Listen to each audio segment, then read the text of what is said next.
অসমৰ ৰাষ্ট্ৰীয় উদ্যানসমূহৰ দ্বিতীয় পাৰ্টলৈ আপোনালোকক স্বাগতম জনাইছোঁ। ডিব্ৰুগড় চৈখোৱা ৰাষ্ট্ৰীয় উদ্যানৰ বিষয়ে আলোচনা কৰিম। ডিব্ৰুগড় আৰু তিনিচুকীয়া জিলাত এই ৰাষ্ট্ৰীয় উদ্যানখন অৱস্থিত। এই উদ্যানখন দেওহাঁহৰ বাবে অতিকৈ বিখ্যাত। 1999 চনত ইয়াক ৰাষ্ট্ৰীয় উদ্যান হিচাপে ঘোষণা কৰিছিল। একমাত্ৰ বনৰীয়া ঘোঁৰা এইখন ৰাষ্ট্ৰীয় উদ্যানতেই পোৱা যায়। এতিয়া আহোঁ নামেৰি ৰাষ্ট্ৰীয় উদ্যানলৈ। নামেৰি ৰাষ্ট্ৰীয় উদ্যানখন শোণিতপুৰ জিলাত অৱস্থিত। 1999 আৰু 2000 চনত টাইগাৰ ৰিজাৰ্ভ ঘোষণা কৰিছিল। এই নামেৰি ৰাষ্ট্ৰীয় উদ্যানখনক 1998 চনত 15 নৱেম্বৰত ৰাষ্ট্ৰীয় উদ্যান হিচাপে ঘোষণা কৰা হয়।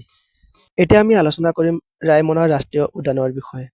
কোকৰাঝাৰ জিলাত এই ৰাষ্ট্ৰীয় উদ্যানখন অৱস্থিত। ৰায়মনা হৈছে অসমৰ 6 সংখ্যক ৰাষ্ট্ৰীয় উদ্যান। ৰায়মনা ৰাষ্ট্ৰীয় উদ্যানখন সোণালী বান্দৰৰ বাবে বিখ্যাত।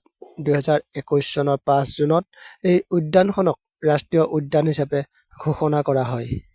এতিয়া আমি আলোচনা কৰিম ৰাষ্ট্ৰীয় উদ্যানৰ লগত জড়িত কেইটামান প্ৰশ্ন। 1 নম্বৰত আছে ৰায়মনা ৰাষ্ট্ৰীয় উদ্যানখন কিহৰ বাবে বিখ্যাত? ইয়াৰ এনচাৰটো হ'ব সোণালী বান্দৰৰ বাবে। সোণালী বান্দৰ কোনখন ৰাষ্ট্ৰীয় উদ্যানত পোৱা যায়?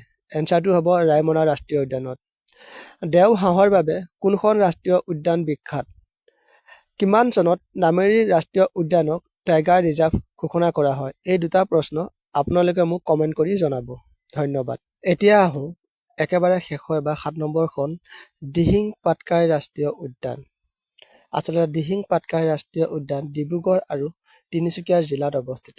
প্ৰায় 231.35 বৰ্গ কিলোমিটাৰ ঠাই আৱৰি আছে। যিহেতু দিহিং নদী আৰু পাটকাই পৰ্বত অৱস্থিত, সেইকাৰণে দিহিং পাটকাই ৰাষ্ট্ৰীয় উদ্যান বুলিও কোৱা হয়। এই দিহিং পাটকাই ৰাষ্ট্ৰীয় উদ্যানখনক দ্য এমাজন অফ ইষ্ট বুলিও কোৱা হয়।